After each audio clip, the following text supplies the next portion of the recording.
नमस्ते दोस्तों, स्वागत है टेल हब में आपकी पसंदीदा हिंदी ऑडियो नॉवेल्स की दुनिया में। एक्शन हो, रोमांस हो, मिस्ट्री या फैंटेसी, हर दिन यहाँ मिलता है नया एपिसोड। अगर आप कहानियों के दीवाने हैं तो अभी सब्सक्राइब करें, क्योंकि टेल हब पर हर कहानी होती है एक ब्लॉकबस्टर। अगर आप इस ऑडियो स्टोरी का नेक्स्ट एपिसोड बिना एड्स के और सबसे पहले सुनना चाहते हैं, टेलीग्राम फ्री ग्रुप ज्वाइन करें। वहाँ आपको प्रीमियम एक्सेस 99 रुपीज़ की पूरी जानकारी और एक्सक्लूसिव अपडेट्स मिलेंगी। लिंक डिस्क्रिप्शन और अबाउट में है। डिस्क्लेमर, यह कहानी पूर्ण रूप से कल्पना पर आधारित है। इसमें वर्णित सभी पात्र, घटनाएं और स्थान लेखक की कल्पना के उत्पाद हैं। किसी भी वास्तविक व्यक्ति, जीवित या मृत, या वास्तविक घटनाओं से मेल केवल संयोग हो सकता है। यह सामग्री केवल मनोरंजन के उद्देश्य से प्रस्तुत की गई है। अध्याय 421 रिकॉर्डिंग निलंबित। क्या हुआ? यून किंग्याओ ने घबराकर पूछा। वांग चू ने गहरी आवाज में कहा, मेरी जेब में रक्तस्राव रोकने वाले पाउडर की एक डिब्बी है, पहले इसे मुझ पर लगाओ। यून किंग्याओ रुक गई। आंखों को रोकने वाली दवा? क्या आपको यकीन है कि यह काम करती है? अगर चिंता मत करो, कोई समस्या नहीं होगी। वांग चू ने व्यंग्यात्मक मुस्कान के साथ कहा, जल्दी करो, मुझे बहुत दर्द हो रहा है। यून किंग्याओ ने तुरंत वांग चू की जेब से दिव्य स्तर का रक्तस्राव रोधी पाउडर निकाला और सावधानीपूर्वक वांग चू की पीठ पर घायल जगह पर लगाया। सिस्टम द्वारा निर्मित, यह वास्तव में एक प्रीमियम उत्पाद के रूप में अपनी प्रतिष्ठा पर खरा उतरता है। जब उस उच्च स्तरीय रक्तस्राव रोधी पाउडर को लगाया गया, तो वांग चू को तुरंत जले हुए हिस्से से ठंडक का एहसास हुआ और पहले महसूस हो रहा जलन का दर्द काफी हद तक कम हो गया। जल्द ही रक्तस्राव रोकने वाले पाउडर का पूरा डिब्बा खत्म हो गया। अब वांग चू को न केवल दर्द महसूस नहीं हो रहा था, बल्कि एक बहुत ही आरामदायक अनुभूति भी हो रही थी। वह घाव पर एक झुनझुनी सी खुजली भी महसूस कर सकता था, मानो उसके नीचे नया मांस उगना शुरू हो गया हो। पत्नी, अभी उत्साहित मत हो। वांग चू ने लाल आंखों वाली यून किंग्याओ की ओर देखा और उसे दिलासा देते हुए कहा, आधिकारिक घोषणा करने में जल्दबाजी मत करो। मुझे नहीं लगता कि यह हमारे लिए कोई बुरी बात है, बल्कि हम इस घटना का इस्तेमाल कुछ हलचल मचाने के लिए कर सकते हैं। तुम्हें सिस्टर चेन को इसके बारे में बताना चाहिए, उन्हें जरूर पता होगा कि इससे हमें अधिकतम लाभ कैसे मिलेगा। यून किंग्याओ ने सिर हिलाते हुए कहा, ठीक है, तो मैं पहले सिस्टर चेन से बात करूंगी। लेकिन इस समय यून किंग्याओ की आंखों में दृढ़ संकल्प की एक झलक दिखाई दी। वांग चू, मैंने सब समझ लिया है। अगर आधिकारिक घोषणा के बाद भी हमारे प्रशंसक इसे स्वीकार नहीं करते हैं, तो मुझे कोई फर्क नहीं पड़ता। मैं मनोरंजन जगत छोड़ दूंगी। तुम फिर से क्या बकवास कर रहे हो? वांग चू ने चिड़चिड़ाते हुए कहा। यून किंग्याओ ने गंभीरता से कहा, मैं बकवास नहीं कर रही हूँ, मैं सच कह रही हूँ। खासकर आज जो कुछ हुआ है, उससे मेरा संकल्प और भी मजबूत हो गया है। लेकिन एक बड़ा सितारा बनना, सबकी प्रशंसा पाना, यही तो तुम्हारा सपना है। वांग चू ने यह कहने से खुद को रोक नहीं पाया। यून किंग्याओ ने सिर हिलाते हुए कहा, हाँ, पहले मेरा यही सपना था, लेकिन जब से मैं तुमसे दोबारा मिली हूँ, मेरा सपना अब बड़ा सितारा बनना नहीं, बल्कि अपने परिवार को सद्भाव से एक साथ रखना है। जब तक मैं तुम्हें हर दिन देख सकूं और अपने बच्चों को स्वस्थ रूप से बढ़ते हुए देख सकूं, मेरे लिए यह सब कुछ सार्थक है। वांग चू ने यून किंग्याओ की ओर देखा, उसकी निगाहें बेहद दृढ़ थीं। उसने हल्की सी आह भरी और कहा, मैं तुम्हारी भावनाओं को समझता हूँ, लेकिन यह मामला अभी तक ऐसे मोड़ पर नहीं पहुंचा है जहां से इसे पलटा न जा सके, इसलिए अभी इस बारे में बात न करें। यून किंग्याओ ने सिर हिलाते हुए कहा, ठीक है, मैं अपने पति की बात मानूंगी।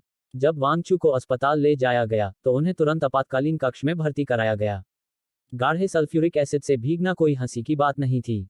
हालांकि जब डॉक्टर ने वांग चू की जांच करने के लिए उसे पलटा, तो वे यह देखकर हैरान रह गए कि वांग चू की पीठ पर जले हुए हिस्सों पर पहले ही पपड़ी जम चुकी थी। यह कैसे हो सकता है? उन्होंने कभी किसी ऐसे व्यक्ति के बारे में नहीं सुना था जिस पर सांद्र सल्फ्यूरिक एसिड छिड़का गया हो और 1 घंटे से भी कम समय में उसका घाव ठीक हो गया हो। यह जानना जरूरी है कि सांद्र सल्फ्यूरिक एसिड अत्यधिक संक्षारक और नमी सोखने वाला होता है। त्वचा के संपर्क में आते ही यह तेजी से मांसपेशियों के ऊतकों को नष्ट कर देता है, जिससे गहरे घाव हो जाते हैं। लेकिन अब मुझे नहीं लगता कि मुझे आपातकालीन उपचार की जरूरत है। वांग चू ने डॉक्टरों के भयभीत चेहरों को देखते हुए सूखी हंसी के साथ कहा, मुझे अब कोई दर्द नहीं हो रहा है। आपातकालीन चिकित्सक ने वांग चू की ओर देखा और पूछा, क्या आपको यकीन है कि आप पर सांद्र सल्फ्यूरिक एसिड छिड़का गया था? मुझे भी ऐसा ही लगता है। वांग चू ने सिर हिलाते हुए कहा, जिस व्यक्ति ने मुझ पर यह छिड़का था, उसे पुलिस ने पहले ही गिरफ्तार कर लिया है। उसे ही बेहतर पता होगा कि यह सांद्र सल्फ्यूरिक एसिड था या नहीं। लेकिन तुम्हारे घाव पर तो पपड़ी जम चुकी है। वांग चू मुस्कुराई, मैंने रास्ते में कुछ पारंपरिक औषधि लगाई थी, जिससे घाव को फैलने और संक्रमण होने से रोका जा सका। लेकिन क्या यह बेहतर नहीं है कि कुछ भी न हो? क्या यह पूर्वजों द्वारा इस्तेमाल की जाने वाली स्थानीय चिकित्सा है? किस प्रकार की बाहरी दवा इतनी प्रभावी होती है? डॉक्टरों की आंखें चमक उठीं। अगर इस तरह की बाहरी दवा को व्यापक रूप से लोकप्रिय बनाया जा सके तो यह सर्जरी के दौरान जान बचाने वाला उपाय साबित हो सकती है। सर, क्या आपके पास आपकी पारंपरिक औषधि का कुछ और स्टॉक है? क्या इसका बड़े पैमाने पर उत्पादन संभव है? आपातकालीन सर्जन ने तुरंत कहा, क्या हमारे लिए एक नज़र डालना सुविधाजनक होगा? वांग चू ने क्षमा मांगते हुए कहा, मुझे खेद है, क्योंकि मेरी बाहरी चोट बहुत गंभीर थी, इसलिए मैंने अपनी पूरी ताकत लगा दी। डॉक्टरों के चेहरों पर थोड़ी निराशा झलक रही थी। महाराज, क्या आपने कभी अपनी पारंपरिक औषधि का बड़े पैमाने पर उत्पादन करने पर विचार किया है? आपातकालीन चिकित्सक ने पूछा। आप हमारे अस्पताल के अनुसंधान संस्थान के साथ सहयोग कर सकते हैं, और आपको इसके लिए अच्छा खासा इनाम भी मिलेगा। वांगचू का दिल हिल गया, उसने इसके बारे में पहले कभी नहीं सोचा था। उन्होंने मुस्कुराते हुए कहा, कोई ज़रूरत नहीं, मैंने पहले ही मुयुन फार्मास्यूटिकल के साथ साझेदारी कर ली है। मुझे लगता है कि जल्द ही आपका अस्पताल इस दवा का इस्तेमाल कर सकेगा। आपातकालीन कक्ष से निकलने के बाद वांगचू ने उत्सुकतापूर्वक यून किंग्याओ से संपर्क किया। तुम इतनी जल्दी बाहर कैसे निकल गए? यून किंग्याओ ने कुछ आश्चर्य से कहा, लेट जाओ और आराम करो, इधर उधर मत हिलो। वांगचू ने गहरी सांस ली, पत्नी, मैं अब ठीक हूँ। मेरे पास अभी भी यहाँ रक्तस्राव रोकने वाले पाउडर का एक डिब्बा है। मैं चाहता हूं कि हमारे परिवार का अनुसंधान संस्थान इस पर अध्ययन करे और जितना संभव हो सके इसका बड़े पैमाने पर उत्पादन करने का प्रयास करे। यून किंग्याओ ने कुछ हैरानी से वांग चू की ओर देखा। उसके पति को अचानक रक्तस्राव रोकने वाली दवा निकालने का ख्याल क्यों आया? हम ऐसा कर सकते हैं, लेकिन हमारे पास पहले से ही बाहरी उपयोग के लिए दवा मौजूद है और इसकी प्रभावकारिता काफी अच्छी है। वांग चू मुस्कुराया, फिर उसने हाथ बढ़ाकर अपने कंधे पर लगी पपड़ी को छील दिया। तुम क्या कर रहे हो? क्या तुम पागल हो गए हो? यून क्विंग्याओ बहुत चौंका, लेकिन जल्द ही यून किंग्याओ की आंखें चौड़ी हो गईं, क्योंकि पपड़ी के नीचे चिकनी, बेदाग त्वचा थी। ये तो ठीक नहीं है। क्या आपको यहाँ गाढ़े सल्फ्यूरिक एसिड से चोट नहीं लगी थी? ये कैसे हो सकता है? क्या ये सब उस रक्तस्राव रोधी पाउडर का असर है? हैरान यून किंग्याओ को देखकर वांग चू ने हल्के से सिर हिलाते हुए कहा, अगर हमारे परिवार का अनुसंधान संस्थान इस रक्तस्राव रोधी पाउडर के अवयवों की पहचान कर ले और उसी प्रभावकारिता वाला रक्तस्राव रोधी पाउडर संश्लेषित कर ले तो यह पूरी मानवता के लिए वरदान होगा। यून किंग्याओ की आंखों में प्रशंसा की चमक थी। पतिदेव, आप अद्भुत हैं। वांग चू ने झिझकते हुए अपनी नाक रगड़ी। अगर आपातकालीन डॉक्टर ने याद न दिलाया होता तो उसे सच में यह ख्याल ही नहीं आता। अच्छा, ठीक है, मेरी चोटें अब गंभीर नहीं हैं। आगामी फिल्म की शूटिंग के बारे में क्या? यून किंग्याओ ने सिर हिलाते हुए कहा, इस तरह की घटना होने से शूटिंग रुक गई है और उस व्यक्ति को पुलिस ने गिरफ्तार भी कर लिया है। अब प्रोडक्शन टीम भी अफरा तफरी में है। वांग चू ने उत्सुकता से पूछा, इसका प्रोडक्शन टीम से क्या लेना देना है? यून किंग्याओ ने वांग चू की ओर देखते हुए कहा, कल एक जासूस की घटना हुई और आज ये सब हो गया। इससे प्रोडक्शन टीम पर बहुत बुरा असर पड़ा है। यहाँ तक कि अफवाहें भी फैल रही हैं कि प्रोडक्शन टीम ने कुछ गड़बड़ की है। अब प्रोडक्शन टीम को शो में काम करने के लिए लोग कैसे मिलेंगे? वांग चू ने अपनी नाक रगड़ी, सचमुच, हाल ही में काफी घटनाएं घटी थीं। बहन झाओ ने अभी मुझे फोन किया था और मैंने उनसे शो की रिकॉर्डिंग को अस्थायी रूप से स्थगित करने का सुझाव भी दिया। इस तरह हम अपनी छवि को थोड़ा सुरक्षित रख सकते हैं और साथ ही आपको समय रहते छुपाकर दोबारा चोट लगने से भी बचा सकते हैं। वांग चू ने सिर हिलाते हुए कहा, ठीक है, मैं तुम्हारी बात मान लेता हूँ। हमारे लिए पहले शाही राजधानी वापस जाना अच्छा रहेगा, अभी भी कुछ काम निपटाने बाकी हैं। लिन जिफेंग, मैं, वांग चू, धोखे में आने और चुपचाप सहने वाला व्यक्ति नहीं हूँ। अध्याय 422 ऑनलाइन चर्चा। वी गॉट मैरिड की शूटिंग रोक दी गई है और इसके बाद के सभी लाइव प्रसारण रद्द कर दिए जाएंगे। प्रसारण का सटीक समय अभी पता नहीं है। यह खबर सामने आते ही शो के प्रशंसक तुरंत भड़क उठे। हालांकि लाइव प्रसारण देखने वालों को यह भी अच्छी तरह पता था कि वांग चू पर सांद सल्फ्यूरिक एसिड छिड़का गया था और भले ही उन्हें समय पर उपचार मिल जाए, फिर भी ठीक होने में काफी समय लगेगा। और प्रोडक्शन टीम स्वाभाविक रूप से अनिश्चित काल तक इंतजार नहीं करेगी। इसके अलावा वांग चू यून किंग्याओ की रक्षा करते हुए घायल हो गया था, इसलिए यून किंग्याओ स्वाभाविक रूप से वी गॉट मैरिड में दोबारा भाग नहीं लेंगी। अन्यथा दर्शक यून किंग्याओ के नए सीपी को पहचान ही नहीं पाते। हालांकि कुछ दर्शकों का दृढ़ विश्वास था कि यह सिर्फ एक स्क्रिप्ट थी। आखिरकार उनके विचार में सभी वैरायटी शो में स्क्रिप्ट होती है और वी गॉट मैरिड, जिसने बिना स्क्रिप्ट होने का दावा किया था, निश्चित रूप से कोई अपवाद नहीं था। लेकिन पुलिस की घोषणा जारी होते ही बचे खुचे ट्रोल भी चुप हो गए। यून किंग्याओ पर हमला करने वाला व्यक्ति वास्तव में यून किंग्याओ का एक कट्टर प्रशंसक था। उसे जानबूझकर चोट पहुंचाने के संदेह में पुलिस ने हिरासत में ले लिया, क्योंकि उसके पास सांद सल्फ्यूरिक एसिड था और उसने उसे किसी पर छिड़का था। यह घोषणा इस बात के बराबर थी कि सभी को बताया जा रहा था कि लाइव प्रसारण के दौरान जो कुछ भी हुआ वह कोई स्क्रिप्ट नहीं थी, बल्कि वास्तव में हुआ था। जल्द ही युन किंग्याओ को बचाने के लिए वांग चू के घायल होने की खबर तेजी से इंटरनेट पर सबसे ज्यादा खोजी जाने वाली खबरों की सूची में शीर्ष पर पहुंच गई। इसी बीच क्लाउड अबव स्टॉर्स के गुपचुप प्रचार के साथ युन किंग्याओ और वांग चू के एक साथ होने की ऑनलाइन मांग और भी तेज होती चली गई। कुछ प्रशंसकों ने तो पिछले 3 दिनों में वांग चू और युन किंग्याओ के बीच हुई हर प्यारी बातचीत को विशेष रूप से संकलित किया। जल्द ही प्रशंसकों की प्रबल शक्ति के बल पर वांग चू की पहचान धीरे धीरे उजागर हो गई। हालांकि वांग चू का जन्म सी सिटी के एक साधारण परिवार में हुआ था, लेकिन उन्होंने बचपन से ही असाधारण रूप से अच्छा प्रदर्शन किया था। इसके अलावा वांग चू द्वारा कार दुर्घटना स्थल पर लोगों को बचाने और येमांग पर्वत पर भेड़ियों से लोगों को बचाने की घटनाओं का भी खुलासा हुआ। वांग चू को न केवल उनके साहसी कार्यों के लिए प्रशंसा मिली, बल्कि वे सी सिटी के आध्यात्मिक सभ्यता के राजदूत भी बन गए। इन खुलासों के बाद युन किंग्याओ के प्रशंसक भी हैरान रह गए। हालांकि वांग चू मनोरंजन उद्योग में सक्रिय नहीं हैं और उन्हें ज्यादा प्रसिद्धि नहीं मिली है, लेकिन यह निर्विवाद है कि वांग चू हर क्षेत्र में उत्कृष्ट हैं। कुछ लोगों को तो यह भी लगा कि वांग चू की मौजूदा स्थिति को देखते हुए युन किंग्याओ शायद उसके लायक भी न हो। वांग चू का रूप, व्यक्तित्व और प्रतिभा सब कुछ बेमिसाल है। उनके पहले मशहूर न होने का कारण सिर्फ अवसरों की कमी थी। अगर उन्हें मौका मिले, अगर वे मनोरंजन जगत में कदम रखें, तो उनकी उपलब्धियां निश्चित रूप से युन किंग्याओ से भी कहीं अधिक होंगी। जल्द ही इंटरनेट पर एक बार फिर यह सवाल उठने लगा कि वांग चू और युन किंग्याओ में से कौन किसके ज्यादा योग्य था। इंटरनेट यूजर्स ने इस पर गर्मागर्म बहस की, लेकिन वे इस बात से पूरी तरह अनजान थे कि जब उन्होंने दोनों की तुलना की, तो उन्होंने अनजाने में ही उन्हें एक ही स्थान पर रख दिया था। इस समय तक वांग चू और युन किंग्याओ शाही राजधानी जाने वाले विमान में सवार हो चुके थे। वांग चू, तुम क्या सोच रहे हो?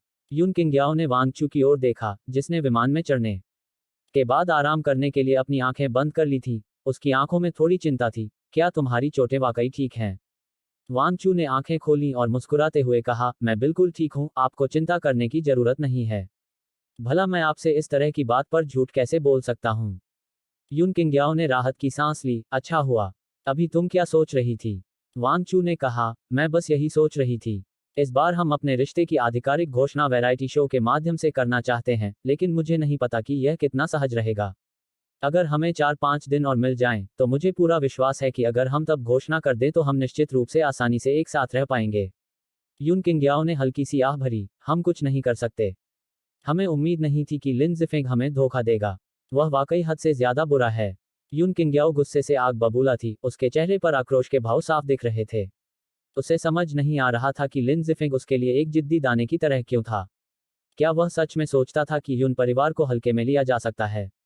वांग चू मुस्कुराया, शायद वह जरूरत से ज्यादा आत्मविश्वास में है, और ये सब सिर्फ हमारे अनुमान हैं, कोई ठोस सबूत नहीं है। अगर हम उससे आमने सामने बात भी करें, तो वह इसे स्वीकार नहीं करेगा। युन किंग्याओ ने ठंडी सांस लेते हुए कहा, यह वही है। लिन ज़िफेंग बिल्कुल उसी तरह का व्यक्ति है, संकीर्ण मानसिकता वाला और प्रतिशोधी। वांग चू ने अपनी आंखें सिकोड़ते हुए कहा, तो जब हम इस बार शाही राजधानी लौटेंगे, तो हमारा एक और लक्ष्य होगा, जो है सांप को डराने के लिए छल करना और लिन ज़िफेंग को थोड़ा शांत करना।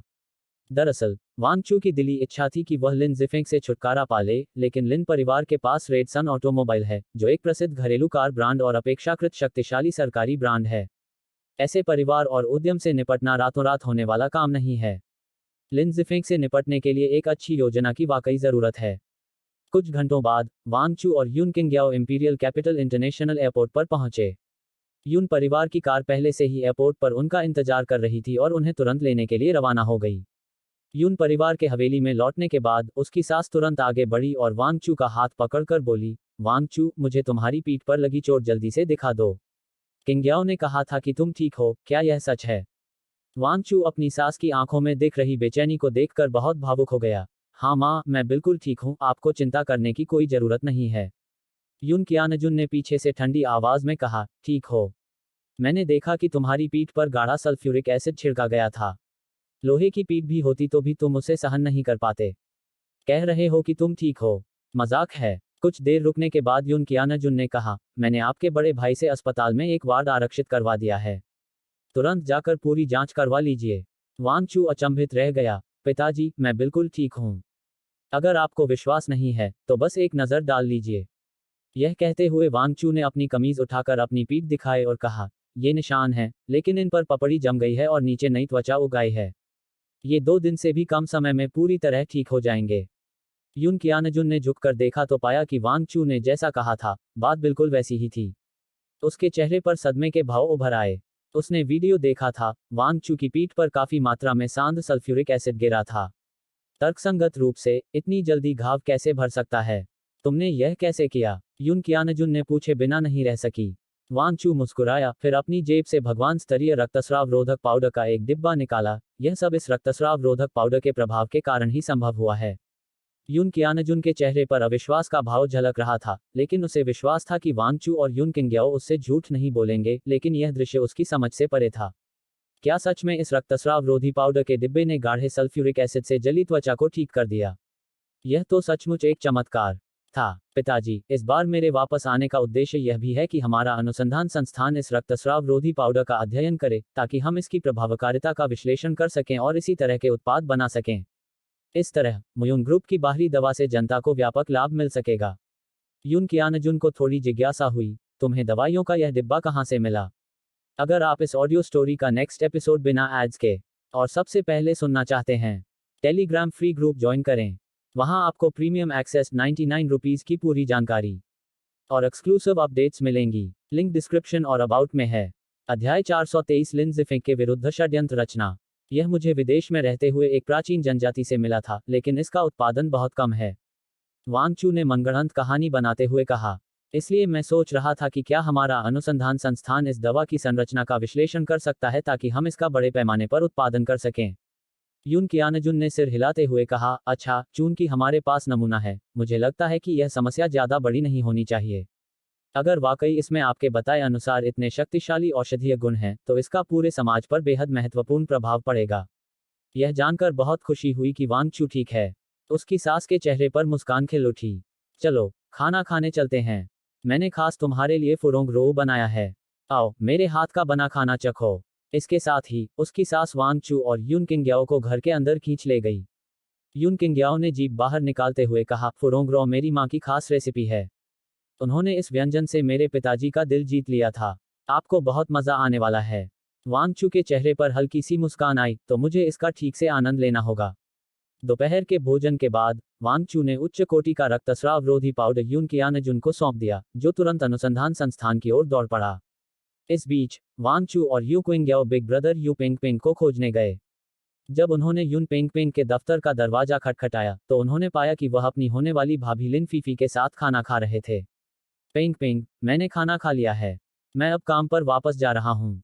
वांग चू और यून किंग्याओ को आते देख लिन फीफी का चेहरा शर्म से लाल हो गया और वह वहां से जाने के लिए उत्सुक लग रही थी।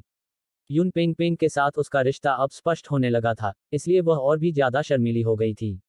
बड़ी भाभी, क्या आप हमें देखना नहीं चाहती, इसलिए इतनी जल्दी जा रही हैं? यून किंग्याओ हंसते हुए बोली, अगर ऐसा है तो मुझे बहुत दुख होगा। लिन फीफी ने झट से हाथ हिलाते हुए कहा, नहीं नहीं, मुझे लगा कि आपको पेंगपेंग से कुछ जरूरी बात करनी होगी, इसलिए मैं थोड़ी देर के लिए जा रही हूँ। मैं अपने भाई को नहीं ढूंढ रही, मैं बड़ी भाभी के लिए आई हूँ। यून किंग्याओ आगे बढ़ी और लिन फीफी का हाथ थामते हुए बोली, बड़े भाई, मैं आज दोपहर खरीदारी करने जा रही हूँ, इसलिए मैं बड़ी भाभी को अपने साथ ले जा रही हूँ। यून पेंगपेंग थोड़ी अवाक रह गई, क्या तुम्हें लगता है कि तुम्हारी बड़ी भाभी भी तुम्हारी तरह दिन भर खाली बैठी रहती हैं? उनके पास तो इस समय करने के लिए बहुत सारे काम हैं। काम कभी खत्म नहीं होता। हमें काम और आराम में संतुलन बनाना सीखना होगा। यून किंग्याओ ने अपने बड़े भाई को चिढ़ाते हुए कहा, मैं आपकी राय नहीं पूछ रही, बस बता रही हूँ। बड़ी भाभी, चलिए। इतना कहकर यून किंग्याओ ने लिन फीफी को खींचकर बाहर निकाल दिया। लिन फीफी ने असहाय आंखों से यून पेंगपेंग को देखा। यून पेंगपेंग को भी सिरदर्द हो रहा था। वह अपनी छोटी बहन के साथ सख्ती नहीं बरत सकता था। आखिर यून किंग्याओ अब बच्ची नहीं थी। छोड़ो भी, आज दोपहर छोटी बहन के साथ खरीदारी करने चलो। इससे तुम्हारा रिश्ता और मजबूत होगा। यून पेंगपेंग ने वांग चू की तरफ देखते हुए कहा, बहुत बढ़िया जीजाजी, और मुझे भी कुछ बातें करनी हैं। कुछ ही देर में दोनों लड़कियां चली गईं। यून पेंगपेंग ने वांग चू की ओर देखते हुए कहा, जीजाजी, यहाँ और कोई नहीं है, इसलिए बेझिझक अपनी बात कहिए। वांग चू ने हल्के से सिर हिलाया और कहा, बड़े भाई, मुझे पहले आपसे कुछ पूछना है। यून पेंगपेंग ने सिर हिलाते हुए कहा, आगे बढ़ो, हम भाइयों के बीच कोई बात घुमा फिराकर कहने की जरूरत नहीं है। सीधे सीधे कह दो, क्या आप लिन ज़िफेंग को जानते हैं? मैं उनके बारे में जानना चाहता हूँ। वांग चू ने गहरी आवाज में कहा, खासकर उनकी कुछ आदतों और कमजोरियों के बारे में। यून पिंग पिंग मुस्कुराया, फिर उसने अपनी दराज से एक फोल्डर निकाला और उसे वांग चू के सामने रख दिया। लिन जिफेंग के बारे में यह सारी जानकारी मैंने कल रात संकलित की थी। यून पिंग पिंग ने शांत भाव से कहा, मुझे लगा कि आपको इसकी जरूरत पड़ सकती है, इसलिए मैंने इसे पहले से तैयार कर लिया था। वांग चू एक पल के लिए स्तब्ध रह गया, फिर मुस्कुराया। लगता है बड़े भाई ने भी यही अनुमान लगाया कि कल मेरे और किंग्याओ के बारे में जो खुलासा हुआ था वह शायद लिन जिफेंग का ही काम था। यून पिंग पिंग ने सिर हिलाते हुए कहा, बिल्कुल सही, लिन जिफेंग के अलावा मुझे कोई और ऐसा व्यक्ति याद नहीं आता जो मेरी बहन के खिलाफ साजिश रचने के लिए इतने घिनौने और बेशर्म तरीकों का इस्तेमाल करेगा। कुछ देर रुकने के बाद यून पिंग पिंग ने पूछा, आप क्या करने की योजना बना रहे हैं? वांग चू ने हाथ फैलाते हुए कहा, मुझे अभी पक्का पता नहीं है, आखिर मैं लिन जिफेंग को अभी अच्छी तरह से नहीं जानता। खुद को और अपने दुश्मन को जानो तो कभी हार नहीं मानोगे। लेकिन क्या बड़े भाई के पास कोई अच्छा सुझाव है? यून पिंग पिंग ने मेज पर हल्के से थपथपाते हुए कहा, लिन जिफेंग कोई साधारण व्यक्ति नहीं है। लिन परिवार की शक्ति हमारे यून परिवार से कम नहीं है। इसलिए यदि आप लिन जिफेंग से निपटना चाहते हैं तो आपको उसे वहीं वार करना होगा जहां उसे सबसे ज्यादा तकलीफ हो।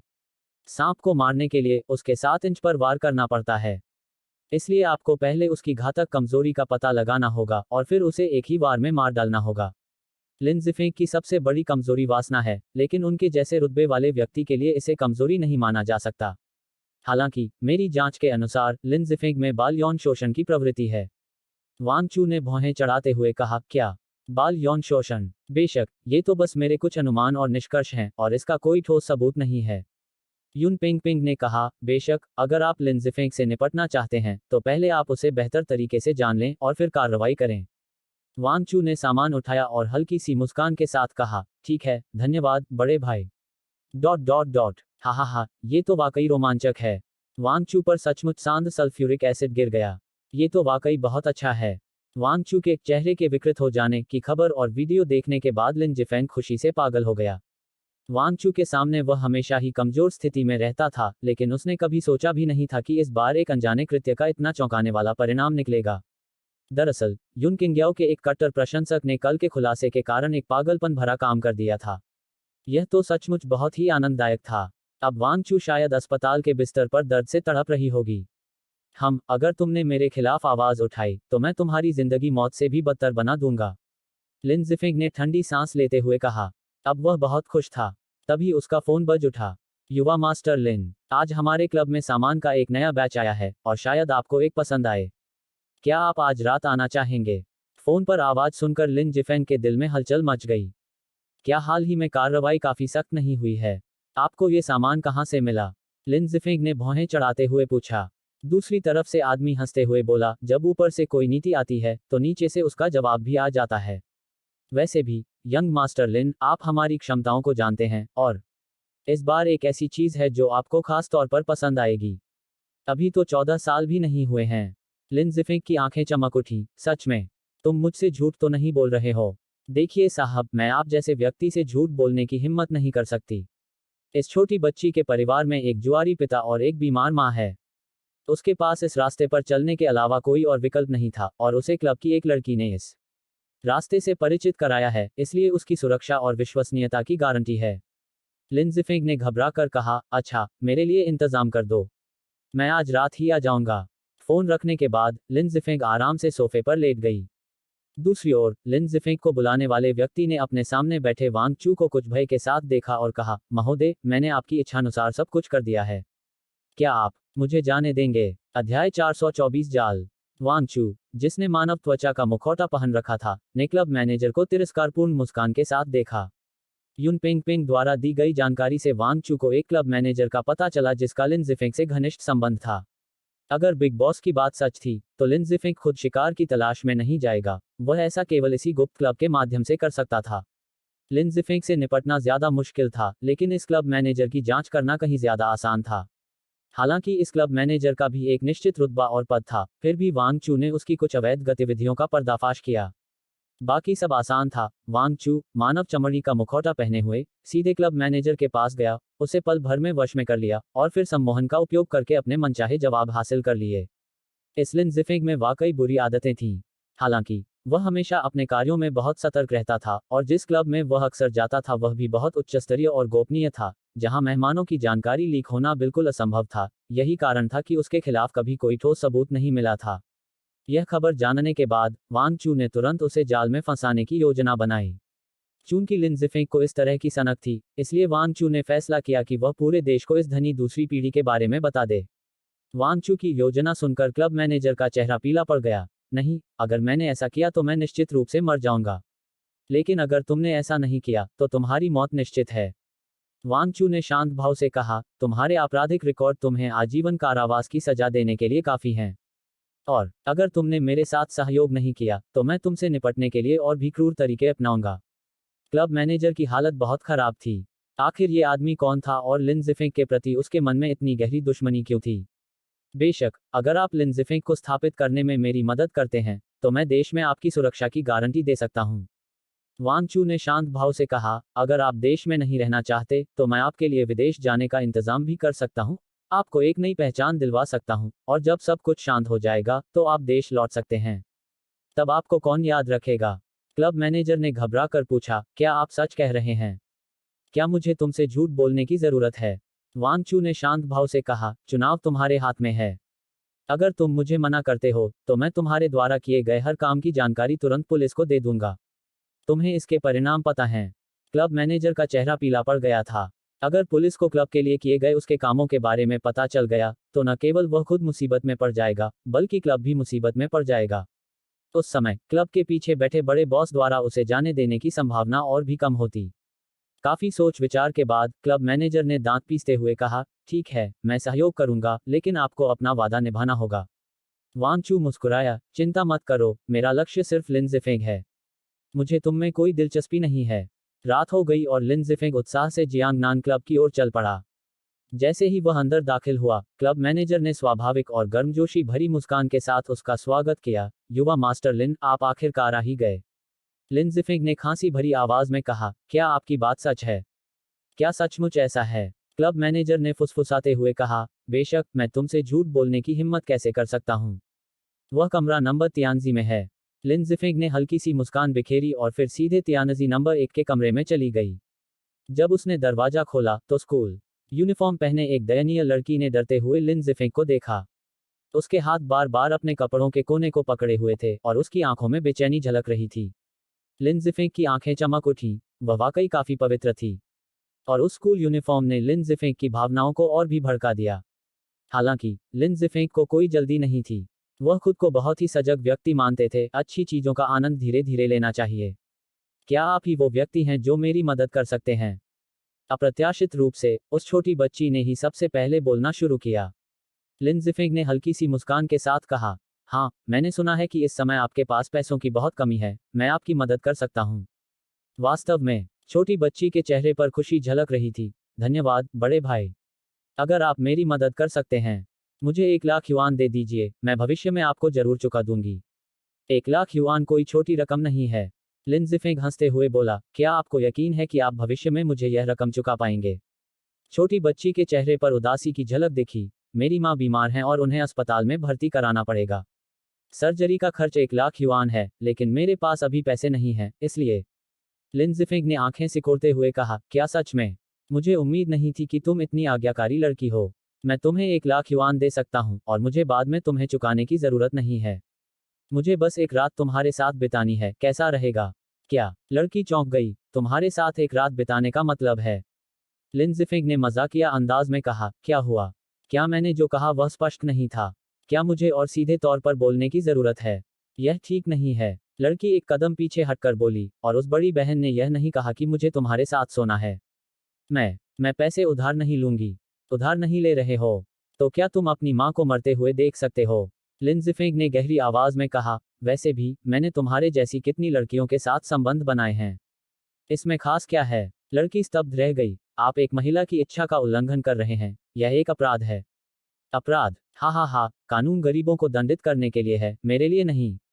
लिन जिफेंग ने मजाकिया अंदाज में कहा, मैं तुमसे कह रहा हूं, यह दुनिया ऐसी ही है, ताकतवर कमजोरों का शोषण करते हैं। तुम्हें लगता है 1 लाख युआन बहुत बड़ी रकम है, लेकिन मेरी नज़र में तो यह सागर में एक बूंद के बराबर है। छोटी बच्ची, ये तुम्हारा मौका है।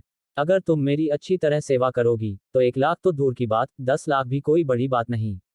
एक रात में 10 लाख कमा लो, इससे ज्यादा फायदेमंद और क्या हो सकता है। लिन जिफेंग हंसते हुए बोला, वैसे भी आज रात के बाद अगर तुम कुछ नहीं कहोगी और मैं भी कुछ नहीं कहूंगा तो और किसे पता चलेगा। लड़की एक पल के लिए हिचकिचाई, लेकिन अंत में बोली, नहीं, मैं ऐसा नहीं कर सकती। अगर मैंने ऐसा किया तो मेरी माँ नाराज हो जाएगी और मुझे माफ नहीं करेगी, मुझे माफ कर दो। इतना कहकर लड़की भागने ही वाली थी, लेकिन लिन जिफेंग ने लड़की को पकड़ लिया। तुम क्या कर रहे हो? मुझे छोड़ दो, लड़की जोर से चिल्लाई। क्या तुम्हें लगता है कि मैं अपने मुंह में फंसी बत्तख को उड़ने दूंगा? लिन जिफेंग ने होंठ चाटते हुए कहा, चिल्लाओ, चीखो। यहाँ चाहे तुम चीखते चिल्लाते अपनी आवाज खराब कर लो, कोई तुम्हें बचाने नहीं आएगा। एक जोरदार आवाज के साथ दरवाजा लात मारकर खोल दिया गया। हिलो मत, हम पुलिस हैं। हमें यहाँ एक अवैध लेन देन की सूचना मिली है। कुछ ही देर में 2 पुलिस अधिकारी आगे आए, लिन जिफेंग को काबू में किया और फिर लड़की को लेकर चले गए। लिन जिफेंग अवाक रह गया। इस क्लब में सचमुच पुलिस थी। ये किस तरह का अंतर्राष्ट्रीय मजाक था? अध्याय 425 हर बात को नकारना। क्या तुम जानते हो मैं कौन हूँ? लिन जिफेंग दहाड़ते हुए बोला, तुम किस थाने से हो? तुम्हारा बैज नंबर क्या है? पुलिस अधिकारी ने व्यंग्य करते हुए कहा, लिन जिफेंग, लिन परिवार के छोटे मालिक, है ना? तुम चाहे जो भी हो, कानून के फैसले से बच नहीं पाओगे। लिन जिफेंग हक्का बक्का रह गया। वह मूर्ख नहीं था, उसे तुरंत समझ आ गया कि यह उसके लिए बिछाया गया जाल है। लेकिन वह कौन हो सकता है? जल्द ही लिन जिफेंग को पुलिस द्वारा ले जाए जाने की खबर शाही राजधानी के उच्च समाज में तेजी से फैल गई। पूछताछ कक्ष में लिन जिफेंग ने बेहद अहंकारपूर्ण व्यवहार किया। वह अच्छी तरह जानता था कि भले ही उसे यह नहीं पता था कि दूसरे पक्ष को जानकारी कहां से मिली, लेकिन सबूतों के बिना वे उसका कुछ नहीं कर सकते थे। लिन जिफेंग, क्या तुम अब भी इतने अड़ियल हो? तुमने जो कुछ भी किया है, हम पुलिस ने उसकी पूरी तरह से जांच कर ली है। एक युवा पुलिस अधिकारी ने लिन जिफेंग को देखा, उसकी आंखों में घृणा और क्रोध झलक रहा था। लिन जिफेंग ने उदासीनता से कहा, ओह, क्या ऐसा है? चूंकि आपने पूरी तरह से जांच कर ली है, तो क्या मुझे अभी भी कुछ कबूल करने की जरूरत है? एक थप्पड़ मारते हुए युवा पुलिस अधिकारी ने कहा, सच बोलो। हम तुम्हें कबूल करने और नरमी पाने का मौका दे रहे हैं। अगर तुम कबूल नहीं करते, तो फिर हमारे असभ्य व्यवहार के लिए हमें दोष मत देना। ठीक है, तो मैं देखना चाहता हूं कि तुम कैसे बदतमीजी करोगे। लिन जिफेंग हंसते हुए बोला, और मैं तुम्हें बता रहा हूं, तुम्हारे पास अभी कोई ठोस सबूत नहीं है। तुम मुझे लंबे समय तक हिरासत में नहीं रख सकते। ये तो हद से ज्यादा घमंडी है। युवा पुलिस अधिकारी गुस्से से भड़क उठा। मैंने इतना घमंडी इंसान कभी नहीं देखा। क्या तुम्हें सच में लगता है कि हमें, पुलिस को, तुम्हें गिरफ्तार करने के लिए कुछ नहीं मिला? मैं तुम्हें बता रहा हूं, हमें तुम्हारे नाम से शिकायत मिली है। क्या तुम्हें पता है कि किसने तुम्हारी शिकायत की है? लिन जिफेंग ने भौहें चढ़ाईं। उसे सचमुच नहीं पता था। यह झो ली था। युवा पुलिस अधिकारी ने व्यंग्य करते हुए कहा, क्या यह नाम आपको जाना पहचाना लगता है? लिन जिफेंग की आंखें चौड़ी हो गईं। बेशक, वह उस नाम से परिचित था, क्योंकि झो ली जियांगनान क्लब के प्रबंधक थे। क्या झो ली पागल था? क्या उसने सचमुच उसका नाम लेकर उसकी शिकायत की थी? क्या उसे क्लब के पर्दे के पीछे के बॉस से प्रतिशोध का डर नहीं था? क्या उसे लिन परिवार से प्रतिशोध का डर नहीं था? युवा पुलिस अधिकारी ने ठंडे लहजे में कहा, लिन जिफेंग, तुम अब भी किस तरह की मनगढ़ंत बातों पर यकीन कर रहे हो? तुम्हें नहीं लगता कि झो ली की रिपोर्ट भी निराधार है ना? दूसरों को शायद पता ना हो कि तुमने क्या किया है, लेकिन क्या झो ली को नहीं पता? लिन जिफेंग के चेहरे पर घबराहट के कुछ निशान दिखाई दिए। हार मान लो, लिन जिफेंग। भले ही तुम कुछ न बोलो, हम तुम्हें दोषी ठहरा सकते हैं। युवा पुलिस अधिकारी ने बेपरवाही से कहा, लिन जिफेंग, तुम्हें अपने अपराध कबूल करने ही चाहिए। लिन जिफेंग ने गहरी सांस ली और कहा, मुझे बहुत खेद है, मुझे नहीं पता कि झो ली ने आपको क्या बताया, लेकिन मैं उन चीजों को स्वीकार नहीं करूंगा जो मैंने नहीं की हैं। लिन जिफेंग बेवकूफ नहीं था। वह अच्छी तरह जानता था कि अगर वह अपना जुर्म कबूल न करने पर अड़ा रहा, तो जब तक कोई सबूत नहीं होगा, कोई उसका कुछ नहीं बिगाड़ सकता। इसके अलावा, लिन परिवार निश्चित रूप से चुपचाप खड़ा नहीं रहेगा, इसलिए जब तक वह इस अवधि को सहन कर लेता है, लिन परिवार निश्चित रूप से उसे बचा लेगा। वह सचमुच पश्चातापहीन है। युवा पुलिस अधिकारी ने एक गहरी आह भरी, उसके चेहरे पर झुंझलाहट के भाव थे। यह धनी, दूसरी पीढ़ी का वारिस सचमुच जिद्दी था। इस समय झो ली वांगचू के सामने बेचैनी से खड़ी थी। महोदय, मैंने वैसा ही किया है जैसा आपने कहा था। कृपया मुझसे किया अपना वादा न भूलें। वांगचू मुस्कुराया और फिर अपनी जेब से एक दस्तावेज निकाला। यह आपकी नई पहचान है। अगर आप 2 घंटे के भीतर यूरोप जाने वाली फ्लाइट पकड़ लेते हैं, तो आपके पास अभी भी थोड़ी उम्मीद है। अगर नहीं, तो मैं कुछ नहीं कर सकता। झो ली के होंठ फड़क उठे। अब तो वह वांगचू के साथ सौदेबाजी करने की भी जहमत नहीं उठा सकता था। वह अच्छी तरह जानता था कि जियांगनान क्लब का पर्दे के पीछे का बॉस और लिन परिवार दोनों में से कोई भी ऐसा व्यक्ति नहीं था जिससे वह मुकाबला कर सके, इसलिए अब उसके लिए भाग निकलना ही एकमात्र रास्ता था। उसने दस्तावेज छीना, पीछे मुड़ा और भाग गया। वांगचू ने उसे नहीं रोका। अगर जोउली यूरोप भाग जाता तो वह किसी भी समय उसके ठिकाने का पता लगा सकता था और उसे किसी भी समय न्याय के कटघरे में ला सकता था। लिन जिफेंग, मुझे आश्चर्य है कि क्या इससे तुम कुछ देर के लिए बेकाबू हो जाओगे। वांगचू ने अपनी आंखें सिकोड़ लीं। जब लिन जिफेंग हिरासत केंद्र में विरोध कर रही थी, उसी दौरान एक ऑडियो रिकॉर्डिंग ऑनलाइन वायरल हो गई। मुझे तो बस इस तरह की चीजें पसंद हैं, इसमें अजीब क्या है।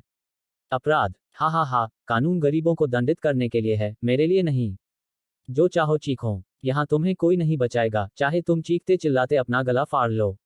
डॉट डॉट डॉट ये शब्द चुपचाप प्रमुख मंचों पर प्रकट हुए, फिर जंगल की आग की तरह तेजी से विभिन्न ऑनलाइन प्लेटफॉर्मों पर फैल गए। ये शब्द सुनकर सब लोग स्तब्ध रह गए। आज के कानून द्वारा शासित अत्यधिक विकसित समाज में कोई व्यक्ति इतने अपमानजनक लहजे में कानून की गरिमा को कुचलने का साहस कैसे कर सकता है। इसके अलावा उनके शब्दों और कार्यों से तो ऐसा लगता था कि उन्हें शर्म भी नहीं थी, बल्कि गर्व था। यह व्यक्ति कौन था? वह इतना अहंकारी क्यों था? जल्द ही जैसे जैसे लोकप्रियता बढ़ी, मुखबिर ने उस व्यक्ति का नाम भी सार्वजनिक कर दिया, लिन जिफेंग। अधिकांश लोगों को यह नाम बहुत अपरिचित लगा। वह कौन था? लेकिन जल्द ही एक अंदरूनी सूत्र ने आगे आकर स्पष्टीकरण दिया। रेड सन ऑटोमोबाइल के सबसे बड़े शेयरधारक लिन ग्रुप के युवा मालिक लिन परिवार से ही थे। अचानक ऑनलाइन पर लोगों का भारी आक्रोश देखने को मिला। कई लोगों ने लिन जिफेंग की गहन जांच की पुरजोर मांग की। अगर लिन जिफेंग ने वाकई में ये सब किया है तो उसे न्याय के कटघरे में लाया जाना चाहिए। कुछ लोगों ने लिन जिफेंग के खिलाफ संयुक्त जांच की मांग करते हुए एक याचिका भी शुरू की, जिस पर जल्दी ही लाखों हस्ताक्षर जमा हो गए। इसी दौरान संबंधित पक्षों द्वारा रेड सन ऑटोमोबाइल के बारे में पहले से मौजूद कुछ नकारात्मक खबरों को भी संकलित किया गया और रेड सन ऑटोमोबाइल के बहिष्कार का आह्वान भी जारी किया गया। इसी बीच लिन परिवार में यह बागी बेटा, लिन परिवार के मुखिया ने गुस्से से कहा, लिन जिफेंग ने आखिर किया क्या? क्या उसे पुलिस ने गिरफ्तार कर लिया? हमारे लिन परिवार की तो पूरी तरह से बदनामी हो गई। लिन जिफेंग के पिता लिन चेंगडे ने रूखी हंसी हंसते हुए कहा, पिताजी अभी परेशान न हो। मुझे लगता है इस मामले में कुछ गलतफहमी हुई है। मेरा मानना है कि सबसे पहले जिफेंग को जमानत पर छुड़ाना जरूरी है और फिर पता लगाना कि असल में हुआ क्या था। यह बागी बेटा, बूढ़े मास्टर लिन ने ठंडी सांस लेते हुए कहा, जल्दी से कानूनी टीम को बुलाकर इसे बाहर निकलवाओ। इसे 6 महीने के लिए घर में बंद कर दिया जाएगा। बाहर जाकर मेरे लिए मुसीबत खड़ी करना बंद करो। इसी क्षण लिन जिहाओ चलकर आए और बोली, दादाजी, मेरे पास एक खबर है जो मुझे लगता है कि आपको सबसे पहले देखनी चाहिए। यह कहते हुए लिन जिहाओ ने ऑनलाइन ऑडियो रिकॉर्डिंग और समाचार ओल्ड मास्टर लिन को दिखाए। मुझे पता है कि हर कोई कजिन को बचाना चाहता है, लेकिन मुझे लगता है हमें फिर भी सतर्क रहना चाहिए। अध्याय 426 यह एक अच्छा सौदा था। नजरबंदी केंद्र में बंद लिन जिफेंग को इस बात का जरा भी अंदाजा नहीं था कि बाहरी दुनिया पूरी तरह से उलट-पुलट हो चुकी है। वह इस समय अत्यधिक पीड़ा झेल रहा था। एक और वह इस बात से बहुत चिंतित था कि उसके कार्यों की पुष्टि हो जाएगी, जिसका अर्थ होगा उसका पूर्ण विनाश। लेकिन दूसरी ओर वह बेसब्री से आशा कर रहा था कि लिन परिवार जल्द ही हस्तक्षेप करेगा, क्योंकि उसका मानना था कि जब तक लिन परिवार का कोई सदस्य आगे आएगा तब तक वह निश्चित रूप से सुरक्षित रहेगा। कुछ देर बाद लिन परिवार का कोई सदस्य वहां पहुंचा। जब लिन जिफेंग ने लिन जिहाओ को देखा तो वह कुछ हद तक उत्साहित हुआ, लेकिन फिर एकदम से स्तब्ध रह गया। आखिर उसका चचेरा भाई लिन जिहाओ क्यों आया था? जिहाओ, क्या तुम मुझे छुड़ाने आए हो? लिन जिफेंग ने घबरा कर कहा, जल्दी करो, परिवार को बोलो कि किसी को मुझे बचाने के लिए भेजें, मेरे साथ अन्याय हुआ है। लिन जिहाओ ने लिन जिफेंग की ओर देखते हुए कहा, गलत हुआ। मेरे प्यारे चचेरे भाई, शायद आपको अभी तक पता नहीं है, लेकिन आपकी घमंडी टिप्पणियों ने लिन परिवार और रेड सन ऑटोमोबाइल को बहुत नुकसान पहुंचाया है। अब आप कह रहे हैं कि आपके साथ अन्याय हुआ है। क्या आप कह रहे हैं कि किसी ने आपको ये बातें कहने के लिए मजबूर किया? लिन जिफेंग हैरान रह गया, इसका क्या मतलब है? लिन जिहाओ ने अपना फोन निकाला और एक वीडियो फाइल खोली, जो लिन जिफेंग की बेहद अभिमानी आवाज से भरी हुई थी। कजन, मैं कहती हूँ, आप इस बात को लेकर असमंजस में नहीं हो सकते कि यह किसकी आवाज है ना? लिन जिहाओ ने लिन जिफेंग को घूर कर देखा। लिन जिफेंग का दिल जोर से धड़कने लगा। इसका मतलब क्या है? मैं तो बस बकवास कर रहा था। बिना सबूत के क्या वे फिर भी मुझे दोषी ठहरा सकते हैं? सच में आपको दोषी ठहराना मुश्किल है, लेकिन क्या आपको पता है कि आपकी बातें बाहर वायरल हो गई हैं? अगर सिर्फ इतना ही होता तो कोई बड़ी बात नहीं होती, लेकिन लिन परिवार के सदस्य के रूप में आपकी पहचान उजागर हो गई है। हमारी रेड सन ऑटोमोबाइल के शेयर 3 अंक गिर चुके हैं। क्या आपको पता है कि इससे परिवार को कितना नुकसान हुआ है? लिन जिफेंग कुछ अचंभित लग रही थी। यह कैसे संभव है? मैं तो अभी। तुम हद से ज्यादा अहंकारी थे। तुमने न तो परिवार को महत्व दिया और न ही कानून को। लिन जिहाओ ने न्यायपूर्वक कहा, चचेरे भाई, क्या तुम्हें अब भी अपनी गलती का एहसास नहीं हुआ? लिन जिफेंग ने थोड़ी झुंझलाहट के साथ कहा, लिन जिहाओ, तुम्हारा इससे क्या मतलब है? लिन जिहाओ ने आह भरते हुए कहा, चचेरे भाई, क्या तुम्हें अभी भी समझ नहीं आया? परिवार का इरादा यह है कि तुम्हें पुलिस जांच में सहयोग करना होगा। अगर वाकई में यह तुम्हारी गलती है, तो तुम्हें बहादुरी से इसका सामना करना होगा। ऐसा करने से तुम्हारा और परिवार दोनों का भला होगा। लिन जिफेंग हक्का बक्का रह गया। उसने अचानक मेज पर हाथ पटका, असंभव। परिवार मुझे कभी नहीं छोड़ेगा। मैं आया हूं, तुम्हारे चाचा नहीं। क्या तुम्हें अभी भी समझ नहीं आया? लिन जिहाओ ने लिन जिफेंग की ओर देखते हुए कहा, इस समय बाहर कितने लोग इस मामले पर नजर रख रहे हैं। अगर परिवार ने जल्दबाजी में दखल देकर तुम्हें बाहर निकलवाया, तो लिन परिवार सार्वजनिक आलोचना का निशाना बन जाएगा। इसके अलावा, तुम मौजूदा भावना के खिलाफ अपराध कर रहे हो। खुद सोच लो। बोलने के बाद, लिन जिहाओ मुड़ी और चली गई, पीछे एक अचंभित लिन जिफेंग को छोड़ गई। नजरबंदी केंद्र से बाहर निकलते ही लिन जिहाओ ने अपना फोन निकाला और एक नंबर डायल किया। क्या आप सचमुच मुझे परिवार का पहला उत्तराधिकारी बना सकते हैं? क्या तुमने नतीजा नहीं देखा? फोन पर वांगचू ने संयमित स्वर में कहा, मैं तो बस लिन जिफेंग को बदनाम करना चाहता था, और अब मैंने यह कर दिखाया है। अब तुम परिवार के पहले उत्तराधिकारी बन पाओगे या नहीं, यह तुम्हारे अगले कदमों पर निर्भर करता है। अगर तुम इस दौरान अच्छा प्रदर्शन करोगे, तो लिन जिफेंग की जगह लेना बहुत आसान होगा। वांगचू हल्के से हंसा, बेशक, अगर तुम सांप को नहीं मारोगे, तो तुम्हें इसका खामियाजा भुगतना पड़ेगा। मुझे नहीं लगता कि मुझे तुम्हें यह बताने की जरूरत है ना?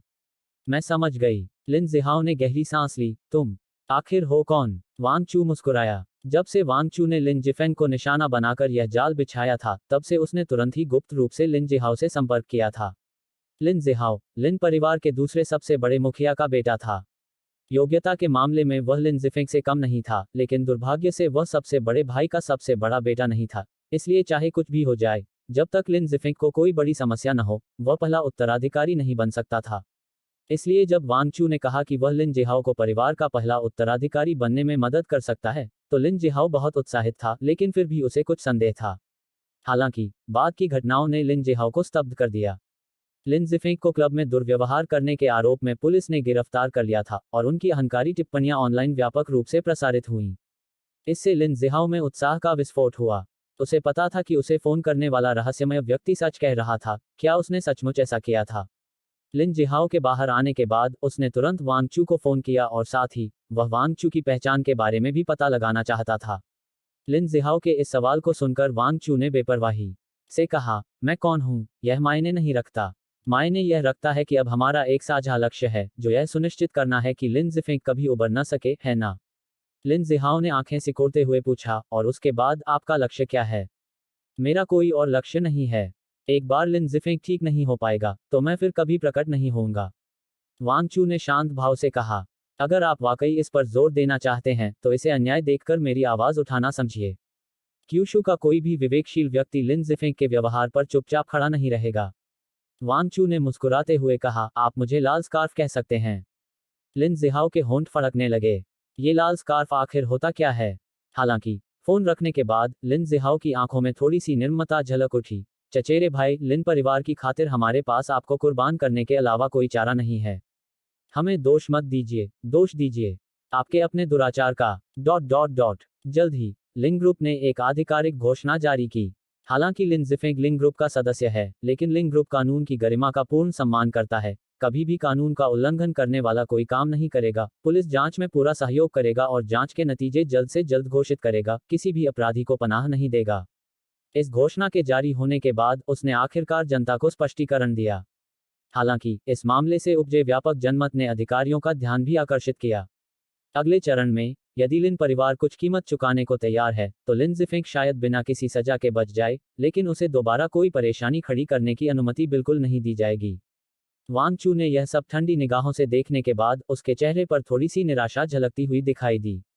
हालांकि उन्होंने लिन जिफेंग को फंसाया था, लेकिन अंततः उनके पास कोई ठोस सबूत नहीं था, इसलिए लिन जिफेंग को दोषी ठहराना आसान काम नहीं था। हालांकि, जांच के नतीजे आने और लिन जिफेंग को जमानत पर रिहा किए जाने में कम से कम आधा साल से 1 साल का समय लग जाएगा। बेशक अगर पुलिस को सबूत मिल जाते हैं तो लिन जिफिंग को सुधार के लिए जाना पड़ेगा। कुल मिलाकर परिणाम चाहे जो भी हो, वांग चू को कोई नुकसान नहीं हुआ। इसके अलावा चून की लिन जिहाओ ने लिन परिवार के भीतर ही लिन जिफेंग को नियंत्रित कर रखा है, इसलिए भविष्य में बाहर निकलने पर भी लिन जिफेंग के ज्यादा परेशानी पैदा कर पाने की संभावना नहीं है। यह लहर एकदम सही। अध्याय 427 मैं इसे संभाल लूंगा। ओह पतिदेव, क्या आपने सुना? प्रसिद्धि और धन के जानकार वांग चू अभी घर लौटे ही थे कि युन किंग्याओ उन्हें कमरे में खींच ले गई और रहस्यमय ढंग से बोलने लगी।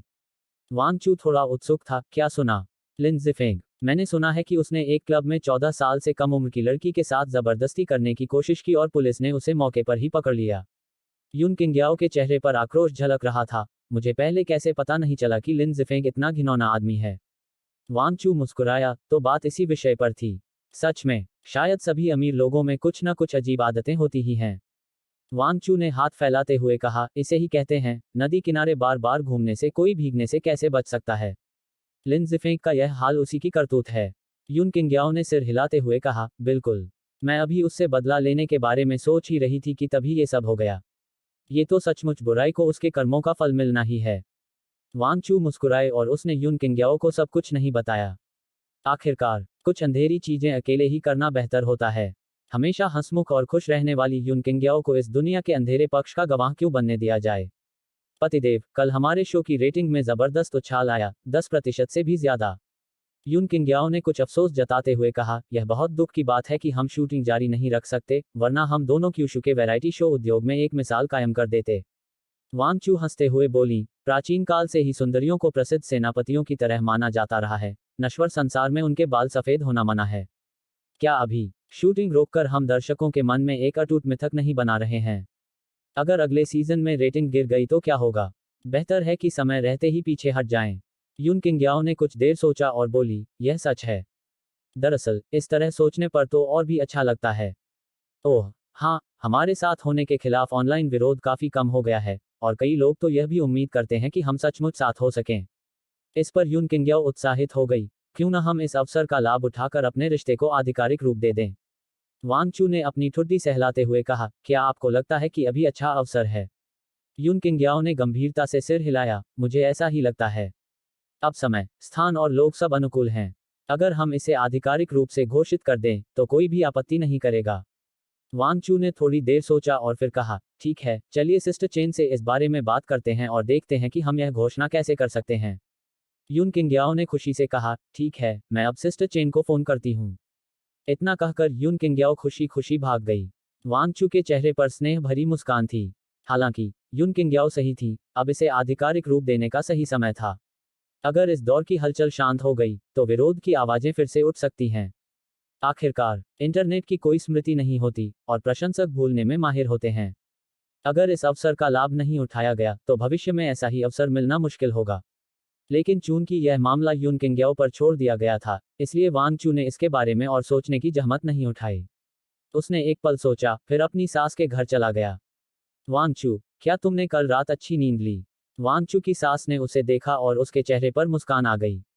अब उसे अपना दामाद पहले से कहीं अधिक आकर्षक लगने लगा था। वांग चू मुस्कुराए और बोली, माँ, मुझे बहुत अच्छी नींद आई, चिंता मत करो। अपने ही घर में भला मुझे चैन की नींद कैसे नहीं आ सकती? उसकी सास हंस पड़ी, तुम्हारा छोटा सा मुंह बोलने में कितना माहिर है। वांग चू ने हल्की सी मुस्कान के साथ कहा, मैं तो बस सच बोल रही हूँ। वैसे माँ, क्या आप बाहर जाने की तैयारी कर रही हैं? क्योंकि वांग चू ने देखा कि उसकी सास ने औपचारिक पोशाक पहनी हुई थी, मानो वह बाहर जाने वाली हो। मेरी छोटी बहन ने मुझे खेलने के लिए बुलाया। मैंने सोचा कि करने को और कुछ नहीं है, इसलिए मैं बस निकलने ही वाला था। उसकी सास ने हल्की सी मुस्कान के साथ कहा, वांग चू, तुम मुझसे कुछ पूछना चाहते हो, है ना? क्या यह मान्यू मात्र एवं शिशु श्रृंखला के बारे में है? वांग चू ने व्यंग्यात्मक मुस्कान के साथ कहा, सचमुच। माँ की पारखी नजरों से कुछ भी नहीं छिप सकता। मुझे यह बात पता है। और क्या उस प्रबंधन टीम को हमारे असली उद्देश्य का पता है? उनकी सास ने हंसते हुए कहा, अगर वे ऐसा कर भी दे तो क्या होगा? वांग चू ने भौहें चढ़ाते हुए कहा, तो ऐसा लगता है कि इस प्रबंधन टीम पर माँ को बहुत भरोसा है। उनकी सास ने हल्के से सिर हिलाया और कहा, मुझे उन पर पूरा भरोसा है, लेकिन वे हमारे असली मकसद को नहीं जानते। हालांकि आप उन पर पूरी तरह भरोसा कर सकते हैं क्योंकि फूशिन मेरी गोद ली हुई बेटी है और मुयुन फार्मास्यूटिकल द्वारा प्रशिक्षित एक कुशल प्रबंधक भी है। वांग चू की आंखों में हैरानी का भाव झलक रहा था। उसने कभी सोचा भी नहीं था कि फूशिन का उसकी सास के साथ ऐसा रिश्ता होगा। मैंने फूशिन से सुना है कि आपने प्रबंधन की सारी जिम्मेदारी उसे सौंप दी है, जिससे वह बहुत प्रभावित हुई। आपने इस मामले में बहुत अच्छा काम किया। उसकी सास ने मुस्कुराते हुए कहा, हालांकि समय अभी थोड़ा कम है, इसलिए मातृत्व एवं शिशु स्टोरों का पहला बैच अभी तक नहीं खुला है, और हमें नमूनों का पहला बैच भी नहीं मिला है। वांगचू ने सिर हिलाते हुए कहा, मुझे पता है, फूशिन ने भी मुझे यही बताया था। खुलने में कम से कम 20 दिन लगेंगे। मैं अभी थोड़ा घबराया हुआ और चिंतित हूँ। मुझे पूरी उम्मीद है कि शुरुआती कुछ नमूनों में शियाओ मान के बालों के नमूने भी होंगे। उसकी सास ने वांगचू के कंधे पर थपथपाते हुए धीरे से कहा, वांगचू, मैं तुम्हारी भावनाओं को समझती हूँ, लेकिन इस मामले में मैं केवल अपनी तरफ से पूरी कोशिश कर सकती हूँ और बाकी सब भाग्य पर छोड़ सकती हूँ। हम अपनी तरफ से हर संभव प्रयास करेंगे, और फिर सब कुछ ईश्वर पर छोड़ देंगे। किंग्याओ की मां को इस बात की बहुत चिंता थी कि अगर वांगचू ने इस मामले में बहुत अधिक उम्मीदें पाल लीं, तो अगर चीजें योजना के अनुसार नहीं हुई तो वह इस झटके को सहन नहीं कर पाएगा। वांगचू मुस्कुराए, मां, मैं समझती हूँ आप क्या कहना चाहती हैं। चिंता मत कीजिए, मैंने सबसे बुरे हालात के लिए तैयारी कर ली है और मैं अपनी पूरी कोशिश कर रही हूँ। मुझे विश्वास है कि अच्छे परिवार का अंत में हमेशा अच्छा भाग्य होता है। हम शाओ मान से कभी न कभी जरूर मिलेंगे। उनकी सास की आंखों में दुख और अपराध बोध की झलक दिखाई दी। चाहे कुछ भी हो जाए, जियाओ मान उनकी देखरेख में खो गई थी, और अब उसका भाग्य अनिश्चित था। हालांकि वांगचू को शियाओ मान के अस्तित्व पर पूरा भरोसा था, लेकिन यून परिवार के अन्य सदस्यों को अंदर ही अंदर यह एहसास था कि शियाओ मान के जीवित रहने की संभावना बहुत कम थी। लेकिन वांगचू को इतनी अथक खोज करते देख उन्होंने चुपचाप उसका सहयोग किया। जहां तक परिणाम की बात है, उनके मन में वास्तव में कोई खास उम्मीद नहीं थी। वैसे, माँ, मेरी एक और विनती है। वांगचू ने कुछ देर सोचा और फिर कहा। उनकी सास ने हल्के से सिर हिलाया, और क्या है? बोलो। वांगचू ने कहा, मैं और किंग्याओ एक दूसरे को बहुत लंबे समय से जानते हैं और हमें शादी का प्रमाण पत्र भी मिल चुका है, लेकिन आप और मेरे पिताजी अभी तक मिले नहीं हैं। मेरे पिताजी ने मुझे कई बार कहा है कि वह आप दोनों को भोजन पर आमंत्रित करना चाहते हैं। उसकी सास ने धीरे से सिर हिलाया। हाँ, यूयू इतनी बड़ी हो गई है, और हम अभी तक अपने ससुराल वालों से नहीं मिले हैं। यह वाकई थोड़ा अनुचित है। वांगचू, ऐसा क्यों नहीं करते, तुम एक समय तय कर लो, और मैं और मेरे पिताजी अपने ससुराल वालों से मिलने सी सिटी चलेंगे। वांगचू ने तुरंत कहा, मैं अपने पिताजी को लाना पसंद करूंगी। मुझे चिंता है कि पिताजी बहुत व्यस्त हैं और उनके पास ज्यादा समय नहीं है। व्यस्त हैं? चाहे कितनी भी व्यस्तता हो, ससुराल वालों से मिलना तो जरूरी है। उनकी सास ने अपना बड़ा हाथ हिलाते हुए कहा, आप बस जाए और व्यवस्था कर लीजिए। आपके पिताजी का तो मैं ही इंतजाम कर लूंगी। अध्याय 428, एक अराजक भूमि। कई इंटरनेट यूजर्स के लिए पिछले कुछ दिनों में बहुत सारी गपशप भरी बातें हुई हैं। जब वे इन गपशपों का खूब आनंद ले रहे थे, तभी एक और चौंकाने वाली खबर सामने आई। जीवन भर मेरा मार्गदर्शन कीजिए। यून किंग्याओ के सोशल मीडिया प्लेटफॉर्म पर अचानक ऐसा वाक्य दिखाई दिया, जिसके बाद वांगचू को टैग किया गया था। ये किस तरह की लय है? कई अफवाह फैलाने वाले लोग अचंभित रह गए। वे जानते थे कि वांगचू ने यून किंग्याओ को बचाने के लिए खुद को खतरे में डाला था और गंभीर रूप से घायल हो गया था। लेकिन यूं ही उसने यून किंग्याओ का दिल जीत लिया। ये तो कुछ ज्यादा ही जल्दी हो गया, है ना? अगर यह बात सचमुच सच होती, तो कौन जानता है कि कितने लोग उनकी जगह लेना चाहेंगे। हालांकि वांगचू की स्थिति अभी भी अज्ञात होने के कारण यून किंग्याओ के कई प्रशंसक अपनी नाराजगी के बावजूद कुछ नहीं कर सके। आखिरकार, हर दृष्टिकोण से देखा जाए तो वांगचू यून किंग्याओ के लिए एक उपयुक्त जीवन साथी था, और उसे बचाने के उसके वीरतापूर्ण कार्य ने उसकी छवि को और भी निखार दिया। फिर भी, इंटरनेट की सबसे जादुई बात यह है कि यह कई लोगों को अपनी बुद्धि को पूरी तरह से त्यागने पर मजबूर कर सकता है, जिससे वे परिणामों की परवाह किए बिना खुलकर बोल सकते हैं। इसलिए, भले ही कई प्रशंसकों और नेटिजन्स का मानना था कि वांगचू और यून किंग्याओ एक अच्छा मेल है, लेकिन बड़ी संख्या में कीबोर्ड योद्धाओं ने लगातार वांगचू पर हमले किए। वांगचू का यह कदम निश्चित रूप से स्वप्रेरित और स्वकृत्रिम है, और यह सब यून किंग्याओ का दिल जीतने के लिए किया गया है। वांग गौ ने पत्नी चुराई है, इसलिए उसे निश्चित रूप से ईश्वरीय दंड भुगतना पड़ेगा। वांग गौ को मार डालो। कुछ लोगों ने तो ऑनलाइन झूठी जानकारी भी फैलाई, जिसमें दावा किया गया कि वांगचू दूसरी पीढ़ी के काले बाजार के वारिस थे और कोई साधारण व्यक्ति नहीं थे, और यून किंग्याओ को धमकी देकर शो में भाग लेने के लिए मजबूर किया गया था। अफवाह फैलाने वालों ने इतनी विश्वसनीय ढंग से कहानियां गढ़ी, मानो उन्होंने सब कुछ अपनी आंखों से देखा और सुना हो। और ऐसी अफवाहें ठीक वही थी जो आम जनता देखना चाहती थी, इसलिए अफवाहें जंगल की आग की तरह फैल गईं, और वांगचू को कई लोगों द्वारा एक जघन्य खलनायक के रूप में चित्रित किया गया।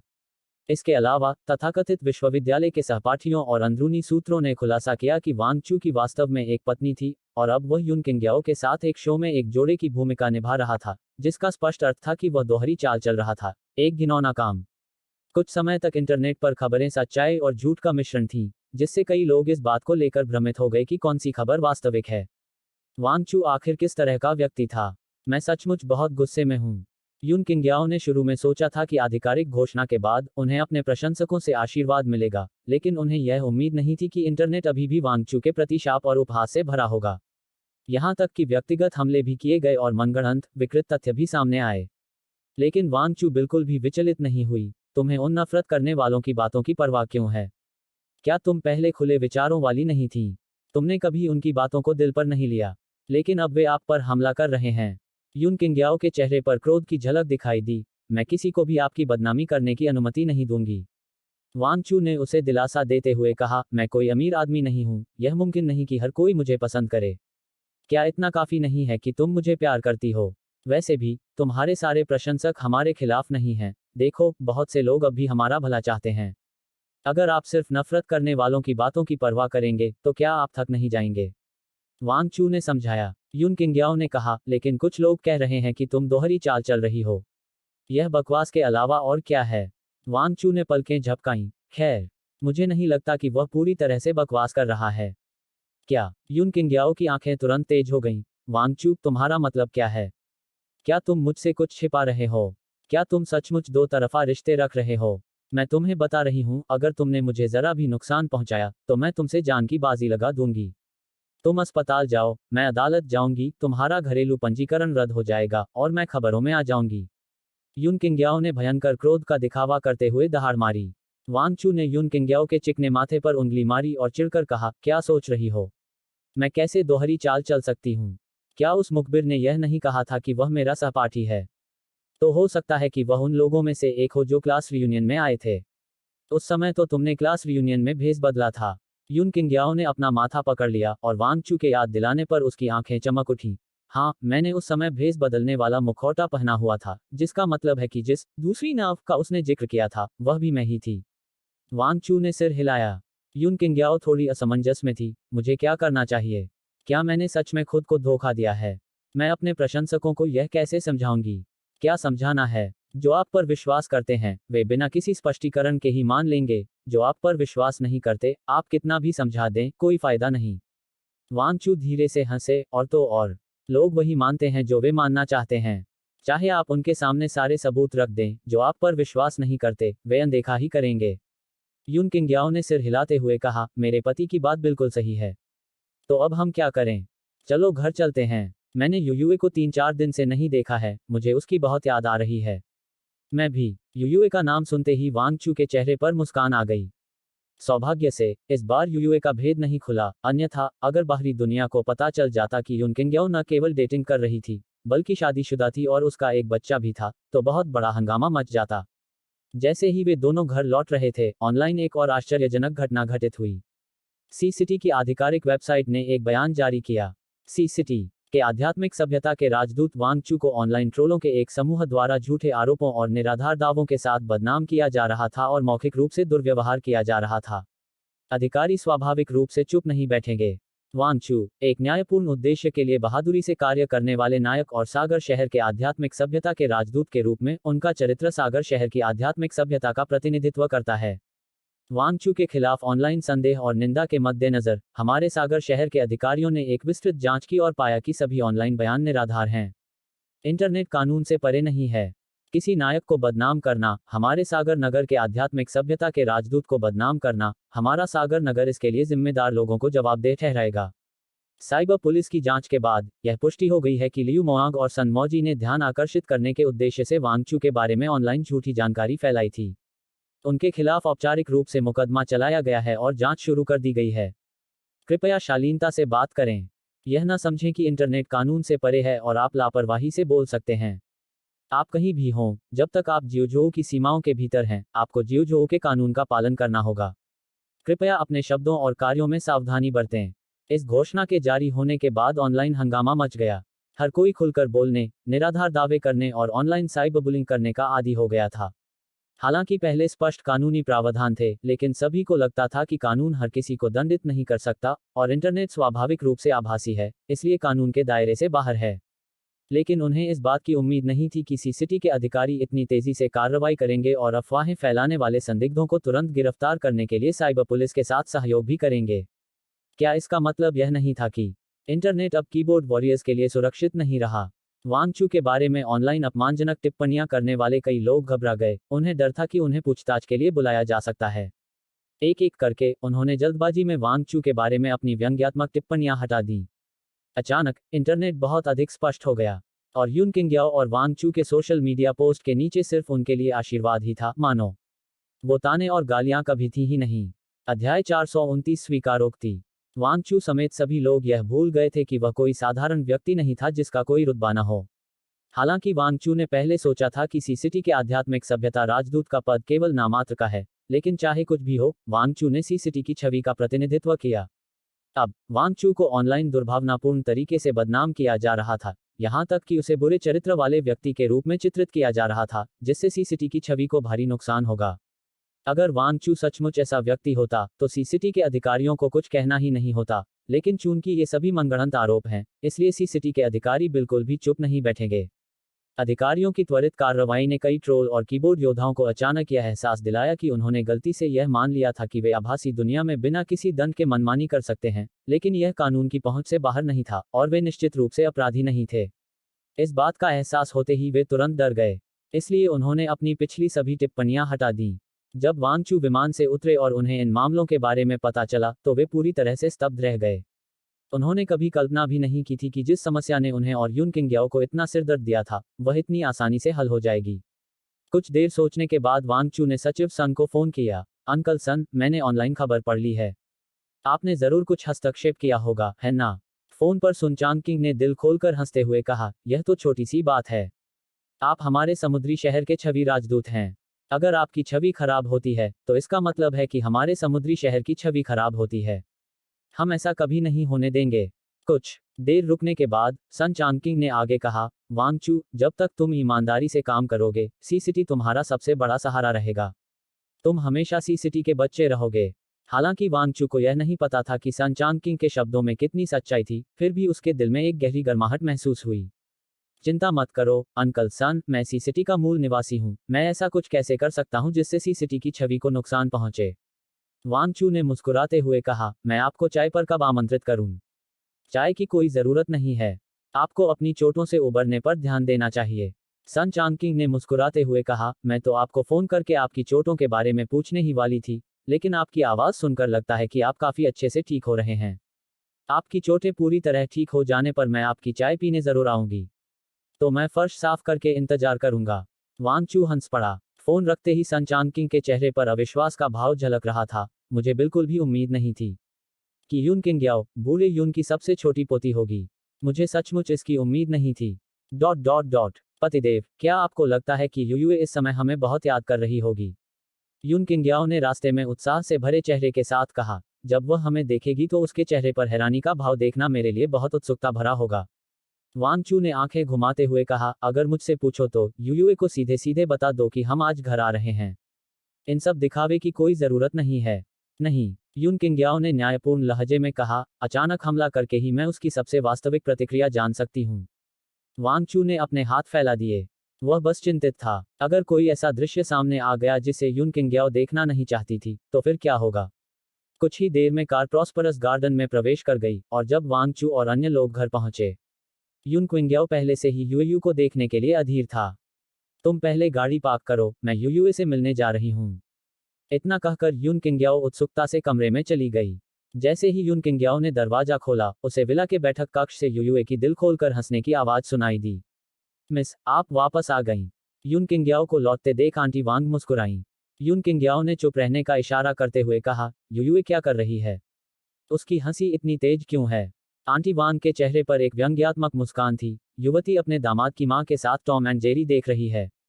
यून किंगयाओ की भौहें थोड़ी सी कुड़ गईं। वह कब से देख रही है? आंटी वांग एक पल के लिए हिचकिचाईं। वांग आंटी, क्या आप मुझसे कुछ छिपा रही हैं? यून किंगयाओ ने थोड़ी झुंझलाहट के साथ कहा। आंटी वांग ने कड़वी हंसी हंसते हुए कहा, मैं तुमसे कुछ कैसे छिपा सकती थी? मैं तो बस यही सोच रही थी कि तुम्हें यह बात विनम्रता से कैसे बताऊं। यून किंग्याओ ने गहरी सांस ली। मैं समझ गई। क्या उसने अपने निर्धारित समय से अधिक समय तक निगरानी की है? यूयुए ने पहले अपने दादाजी के साथ आधे घंटे तक देखा और फिर दादाजी के जाने के बाद उसने अपनी दादी के साथ आधे घंटे तक और देखा। यून किंग्याओ के चेहरे पर गुस्से की झलक दिखाई दी। उसने शुरू में यह शर्त रखी थी कि यूयू दिन में केवल आधा घंटा कार्टून देख सकती है। किसे पता था कि इस छोटी बच्ची ने यह चाल सीख ली है। बस इंतजार करो, मैं इस बार उसे ठीक से सबक सिखा दूंगी। यून किंग्याओ ने ठंडी सांस लेते हुए कहा और फिर पैर पटकते हुए आगे बढ़ गई। कदमों की आहट सुनकर वांगचू की माँ और यूयुए ने एक साथ अपना सिर घुमाया। किंग्याओ, तुम वापस आ गई। वांगचू की माँ के चेहरे पर मुस्कान आ गई। यूयुए भी खुशी से उछल पड़ी। मम्मी, आप वापस आ गईं। यूयुए को इतना खुश देखकर यून किंग्याओ का गुस्सा भी काफी हद तक कम हो गया। उसने मन ही मन धीरे से आह भरी। आखिर यूयुए एक बच्ची ही तो है, और उसके माता पिता के आसपास न होने से यह स्वाभाविक है कि उसका आत्मनियंत्रण कमजोर हो जाएगा। क्या वह उसके साथ बहुत सख्त थी? यून किंग्याओ ने अपने पिछले पालन पोषण के अनुभवों पर विचार किया। मम्मी, यूयुए उछलकर यून किंग्याओ की जांघ से लिपट गई और अपना छोटा सा चेहरा यून किंग्याओ की जांघ पर रगड़ते हुए बोली, क्या आपका काम खत्म हो गया? यून किंग्याओ नीचे झुकी और यूयुए को गोद में उठा लिया। मम्मी, का काम हो गया। अब मैं कुछ दिनों के लिए यूयुए के साथ खेल सकती हूँ। यह सुनकर यूयुए की आंखें चमक उठी। सच में? यह तो बहुत बढ़िया है। मेरे पिताजी कहाँ हैं? यून किंग्याओ के चेहरे की मुस्कान जम गई। लेकिन यूयुए को इसका एहसास नहीं हुआ। उसकी निगाहें यून किंग्याओ के पीछे गईं। क्या पापा आपके साथ काम पर नहीं गए थे? आप वापस आ गईं, तो पापा कहाँ हैं? यून किंग्याओ ने गहरी सांस ली। यूयुए, अगर मैं तुम्हें बताऊं कि पापा वापस नहीं आए, तुम झूठ बोल रहे हो। यूयुए ने जोर से कहा। पापा यूयुए को सबसे ज्यादा प्यार करते हैं, वो वापस आए बिना नहीं रह सकते। लेकिन पापा सच में वापस नहीं आए। यून किंग्याओ ने जानबूझकर कहा। पापा ने कहा कि वह थोड़ी देर और बाहर रहना चाहते हैं, इसलिए वह मेरे साथ वापस नहीं आए। यूयुए ने अपनी आंखें चौड़ी करते हुए कहा, लेकिन क्यों? मुझे भी नहीं पता। यून किंग्याओ ने आह भरते हुए कहा, शायद यूयुए ने कुछ गलत किया होगा, इसलिए पापा गुस्सा हो गए। यूयुए के चेहरे पर तुरंत घबराहट के भाव आ गए। मम्मी, कृपया पापा को वापस आने के लिए कहिए। यूयुए बहुत अच्छी बच्ची बनेगी और फिर कभी कोई गलती नहीं करेगी। यून किंग्याओ ने हल्की खांसी करते हुए कहा। तो यूयुए, पहले मम्मी को बताओ कि तुमने पिछले 2 दिनों में क्या क्या गलत काम किए हैं। फिर मैं पापा को जल्दी घर आने के लिए मनाने की कोशिश करूंगी, ठीक है? यूयुए ने मुंह फुलाते हुए कहा। मुझे लंबे समय तक कार्टून नहीं देखने चाहिए थे, मुझे मम्मी का टोना नहीं गिराना चाहिए था और उसमें नल का पानी नहीं भरना चाहिए था, मुझे घर में फूलदान नहीं तोड़ना चाहिए था और इसका इल्जाम शियाओ शियाओ पर नहीं लगाना चाहिए था। अध्याय 430 बैठक का आयोजन। यूयुए की स्वीकारोक्ति सुनकर यून किंग्याओ के चेहरे पर हैरानी के भाव दिखाई दिए। उसने सोचा था कि यूयुए ने बस बहुत ज्यादा कार्टून देख लिए हैं, लेकिन उसे कभी उम्मीद नहीं थी। यूयुए ने अपनी उंगलियों पर गिनती की, फिर ध्यान से मम्मी के चेहरे के भाव देखे। जब वह 7वीं उंगली पर पहुंची, तो यूयू ने कहा, मम्मी, मुझे लगता है कि मेरा काम हो गया है, तो क्या आप पापा को ढूंढने में मेरी मदद कर सकती हैं? यून किंग्याओ ने गहरी सांस ली, फिर यूयुए को गोद में उठाकर ऊपर ले गई। मम्मी, आपने अभी तक सहमति नहीं दी। यूयू ने जोर से चिल्लाकर कहा। यून किंग्याओ ने व्यंग्य करते हुए कहा, सहमत हो? तुमसे निपटने के बाद बात करूंगी। वांगचू ने अपने माता पिता और यूयुए के लिए उपहार लेकर कार पार्क की और अंदर चले गए। दामाद। जैसे ही वह अंदर आया, आंटी वांग ने वांगचू को एक तरफ खींच लिया। दामाद जी, मालकिन इस समय बहुत गुस्से में हैं। वांगचू थोड़ा हैरान था, वह किस बात पर गुस्सा है? वापस आने पर तो वह काफी खुश लग रही थी। आंटी वांग ने कड़वी मुस्कान के साथ कहा, लगता है छोटी मालकिन ने मालकिन को नाराज कर दिया है। तुम्हें जल्दी से ऊपर जाकर मालकिन को मनाने की कोशिश करनी चाहिए। वांगचू ने उदासीनता से कहा, कोई बात नहीं, मुझे विश्वास है कि किंग्याओ का विवेक अच्छा है। इसी क्षण एक तीखी पाक की आवाज सुनाई दी, जिसके बाद यूयुए की तेज चीख सुनाई दी। वांगचू चौंक गया, फिर चाची वांग से कुछ कहने का समय निकाले बिना ही वह सीधे ऊपर की ओर दौड़ पड़ा। ऊपर पहुंचकर वांगचू ने देखा कि यूयुए दीवार के कोने की ओर मुंह करके जोर जोर से रो रही थी। यून किंग्याओ ने हाथ में पंख वाला झाड़ू लिए सख्ती से कहा, यूयुए, मैंने तुम्हें पहले क्या कहा था? मम्मी को झूठ बोलने वाले बच्चे सबसे ज्यादा नापसंद हैं। चूंकि तुम्हें अपनी गलती का एहसास है, तो तुम्हें सजा भुगतनी ही होगी, है ना? यूयुए सिसकते हुए बोली। मम्मी, मुझे लगता है मुझे माफ कर दो। यूयुए जानती है कि वह गलत थी, कृपया पापा को वापस ले आओ। यून किंग्याओ थोड़ी चिढ़ गई और बोली, अभी तुम्हारे पिता को ढूंढने का समय नहीं है। अभी हम तुम्हारी गलती और झूठ पर चर्चा कर रहे हैं। पहले हम इस बात पर सहमत कैसे हुए थे? युयुए ने सिसकते हुए कहा, अगर युयुए ने मम्मी से दोबारा झूठ बोला तो मम्मी युयुए के नितंबों पर थप्पड़ मारेंगी। अच्छा, बस याद रखना। यून किंग्याओ ने पंखों वाला झाड़ू उठाया और युयुए के नितंबों पर जोर से मारा। पा जैसी ध्वनि। वांगचू ने तुरंत अपनी आंखें ढक लीं। यह दृश्य इतना क्रूर था कि उसकी हिम्मत ही नहीं हुई। उसके बगल से युयुए की चीखें सुनाई दी और वांगचू बहुत परेशान महसूस कर रहा था। हालांकि उसे अभी भी ठीक से पता नहीं था कि क्या हुआ था, लेकिन मौजूदा बातचीत से ऐसा लग रहा था कि युयुए ने कुछ गलत किया था और यून किंग्याओ उसे समझा रही थी। हालांकि वांगचू को लगता था कि बच्चे को शारीरिक दंड देना शिक्षा का अच्छा तरीका नहीं है, लेकिन वह इस समय अपने बच्चे की रक्षा के लिए बिल्कुल भी आगे नहीं बढ़ेगा। क्योंकि अगर उसने सचमुच ऐसा किया तो वह युयुए के दिल में यून किंग्याओ के अधिकार को तोड़ देगा और फिर युयुए भविष्य में किंग्याओ की बातों को कम महत्व देगी या यहाँ तक कि उन्हें नजरअंदाज भी कर देगी। इसलिए वांगचू को चुपचाप बाहर इंतजार करने के अलावा और कोई चारा नहीं था। इसी क्षण वांगचू की मां ने सावधानीपूर्वक आगे आकर वांगचू को हाथ हिलाकर अभिवादन किया। वांगचू अपनी मां के पास गया और बोला, मां, क्या हुआ? उसकी मां ने एक कड़वी मुस्कान दी, फिर वांगचू को वह सब कुछ बताया जो अभी अभी हुआ था। दरअसल इसमें हमारी भी गलती है। हमने युयुए का ठीक से ख्याल नहीं रखा, इसीलिए ऐसा हुआ। उसकी मां के चेहरे पर चिंता के भाव थे। वांगचू, जल्दी से किंग्याओ को बताओ, अगर वह किसी को दोष दे तो हमें दोष दे, बच्ची को चोट न पहुंचाए। वांगचू मुस्कुराया और अपनी मां को कोहनी मारी। मां, चिंता मत करो, किंग्याओ को उचित गलत का ज्ञान है। इस दुनिया में युयुए से किंग्याओ से ज्यादा प्यार करने वाला कोई नहीं है, यहाँ तक कि मैं भी उसके सामने कुछ नहीं हूँ। उनकी मां के चेहरे पर अब भी चिंता की झलक थी। ठीक है, अभी इसके बारे में मत सोचो। मेरे पिताजी कहाँ हैं? वांगचू ने उत्सुकता से पूछा, मैंने उन्हें क्यों नहीं देखा? उसकी मां ने चिढ़कर कहा, बूढ़े सन ने कहा था कि उसे तुम्हारे पिता की मदद चाहिए, और तुम्हारे पिता आज सुबह जल्दी चले गए और अभी तक नहीं लौटे हैं। उनके पास इतना खाली समय है, तो वे युयुए की देखभाल में मेरी मदद क्यों नहीं करते? वांगचू ने अपनी नाक रगड़ी, ऐसा लग रहा था कि उसकी मां ने अपना गुस्सा उसके पिता पर निकाल दिया है। अपने दोस्त की बलि दें, अपनी नहीं।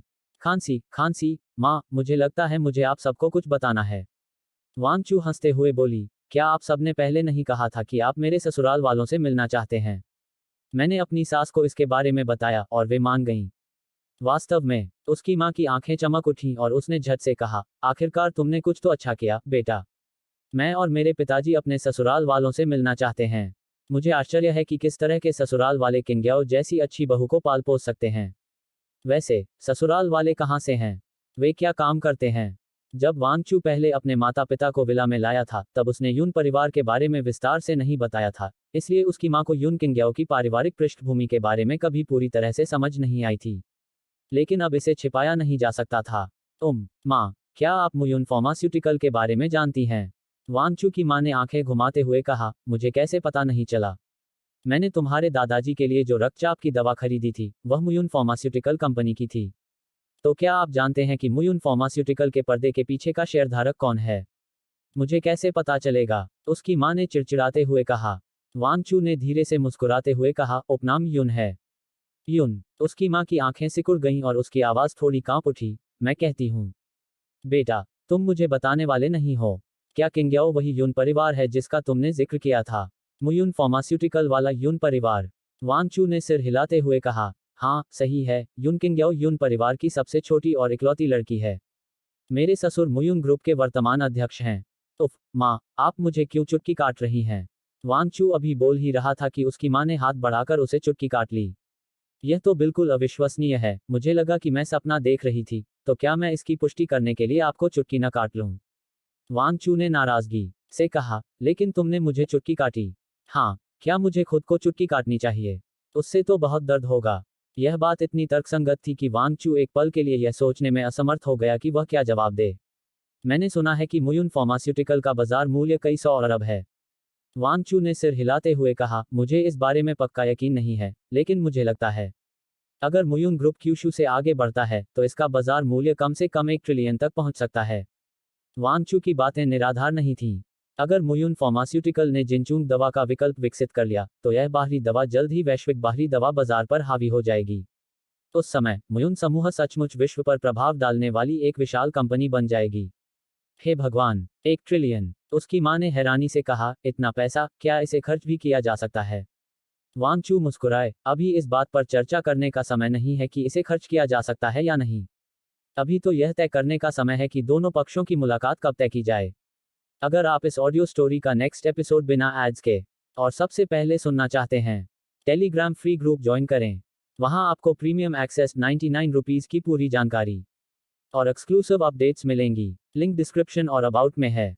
अगर आप इस ऑडियो स्टोरी का नेक्स्ट एपिसोड बिना एड्स के और सबसे पहले सुनना चाहते हैं, टेलीग्राम फ्री ग्रुप ज्वाइन करें। वहां आपको premium access 99 rupees per month की पूरी जानकारी और एक्सक्लूसिव अपडेट्स मिलेंगी। लिंक डिस्क्रिप्शन और अबाउट में है।